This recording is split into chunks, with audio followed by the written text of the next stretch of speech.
All right, let me give you some good news here.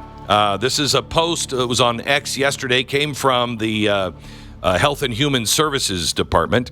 Let me just read it to you. HHS sent a letter to healthcare providers, risk managers, and state medical boards urging immediate updates to treatment protocols for minors with gender dysphoria based on HHS comprehensive review that found puberty blockers, cross-sex hormones, and surgeries have very weak evidence of benefit but carry risk of significant harms, including sterilization.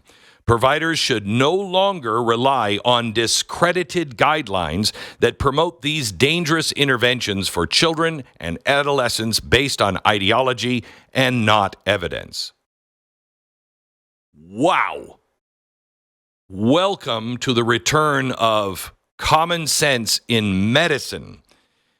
Now, RFK wrote that providers should avoid relying on the World Professional Health Association for Transgender Health. That's WPATH. Remember, we talked about that years ago when it first started coming out, and it was insanity. So now healthcare providers should not rely on that from HHS.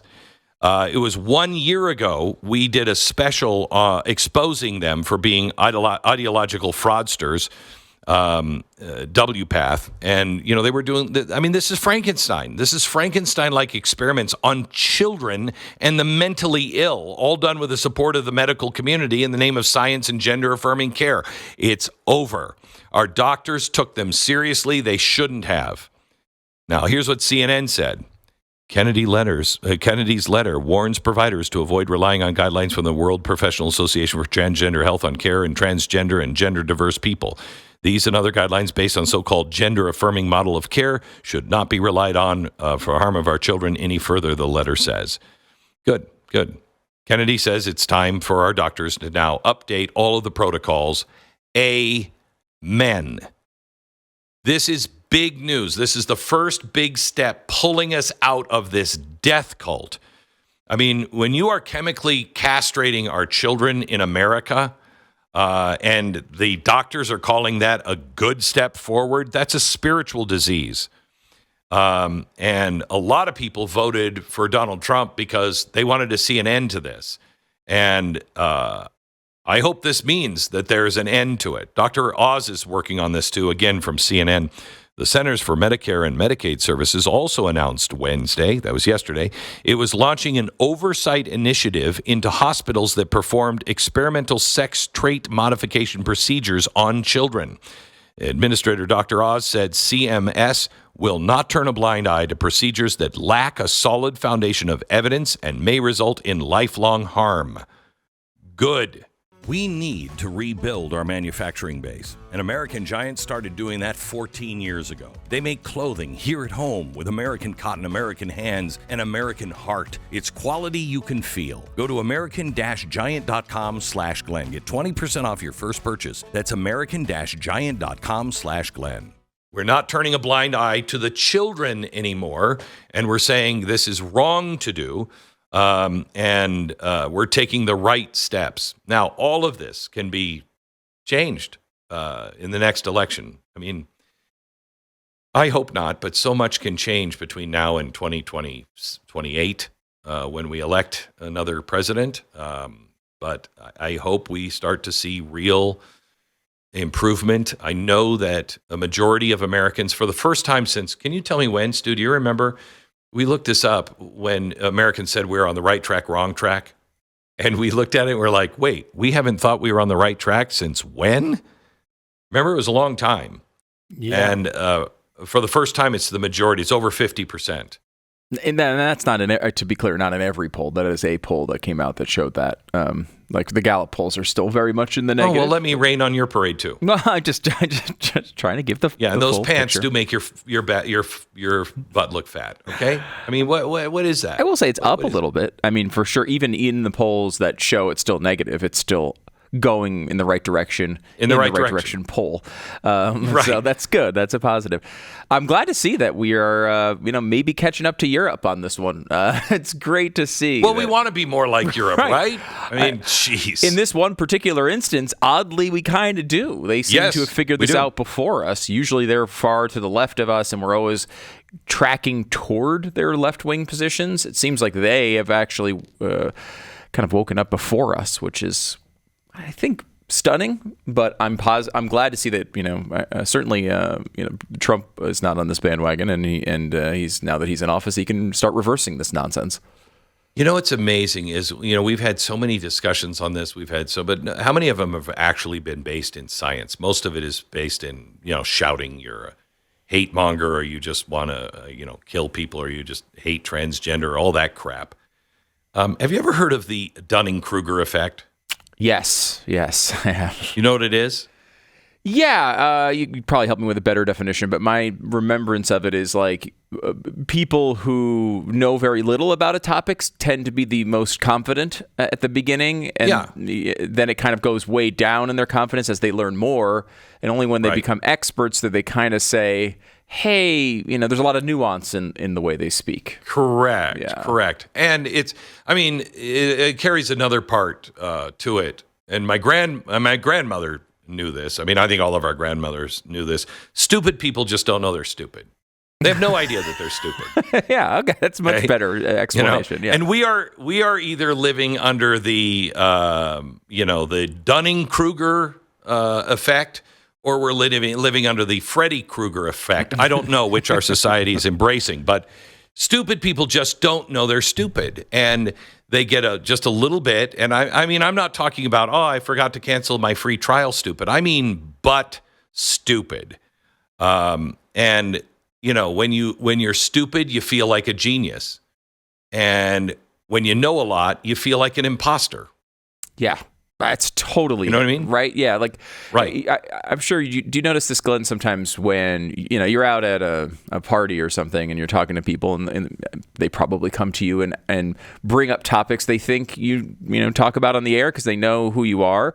Like they'll bring up, they'll bring up something about, I don't know, the Great Reset, right? Whatever. Yeah. Progressivism. And they'll say things, and you're like, "Oh yeah, I know, sure." Well, I mean, that's not exactly it, but I know what you're saying. Yeah. Like, and it's like because you've studied it for a long time, they probably haven't. They've heard bits and pieces. Maybe they've seen a little bit on social media, but a lot of times, what carries with that is certainty, right? Like they've read a couple things on social media, they're sure they're right, and they bring it to you, and you're like,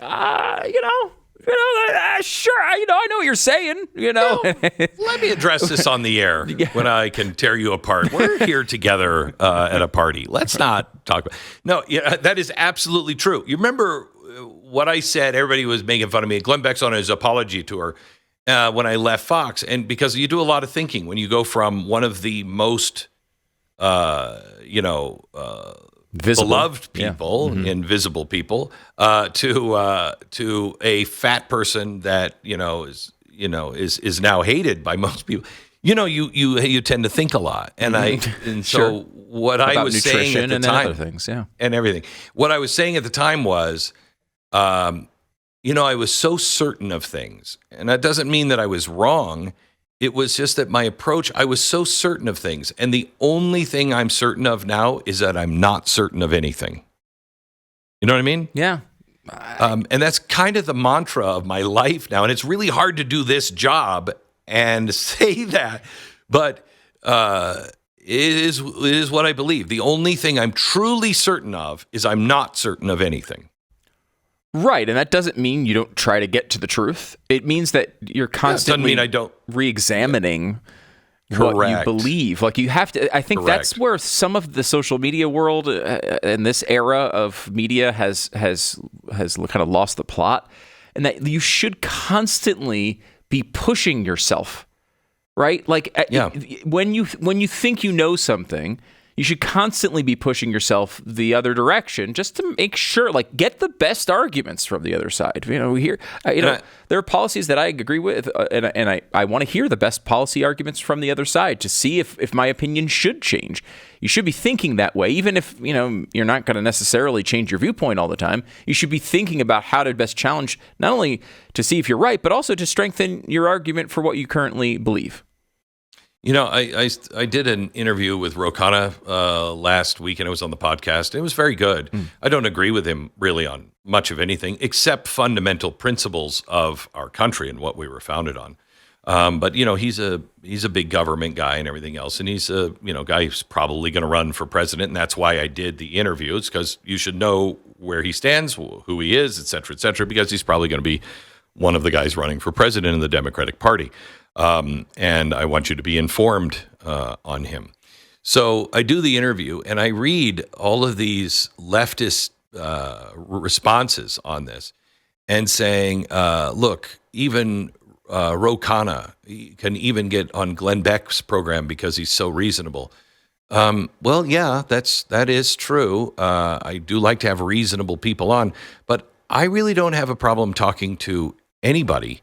It's not that they're changing. It's not that Ro Khanna changed me. I'm open to talk to people I disagree with. Sure. But the left generally isn't.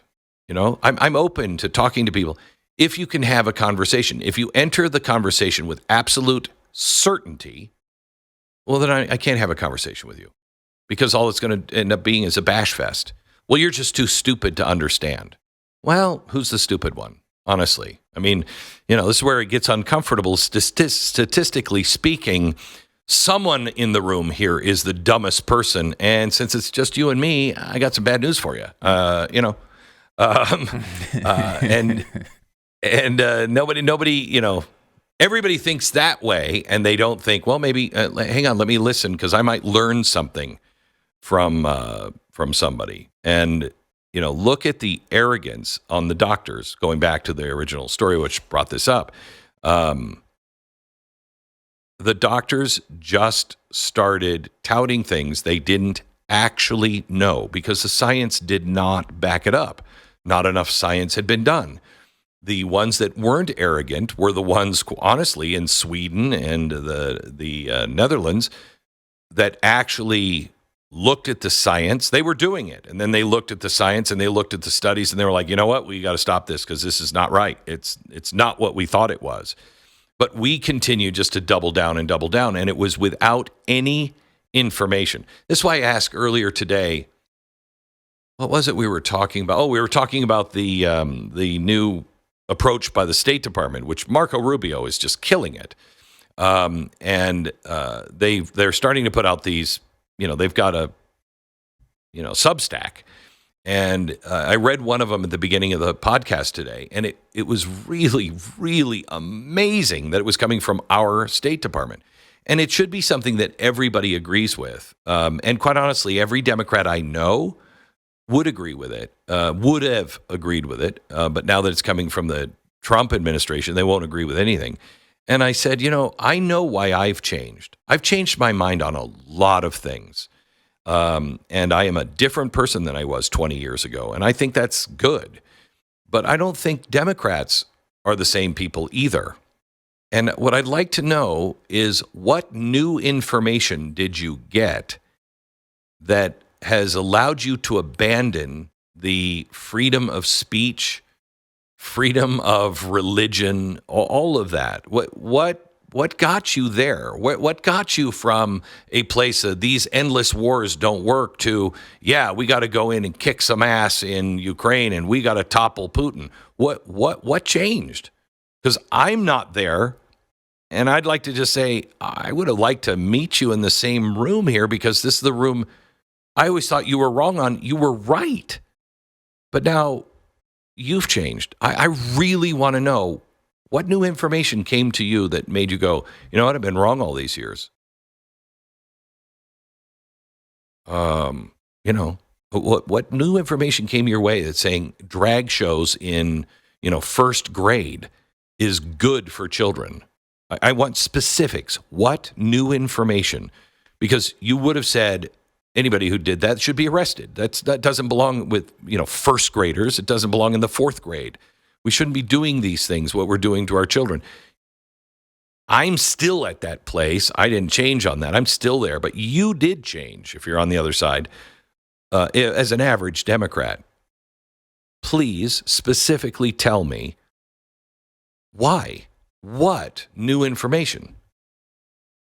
Those are conversations I think America would love to hear.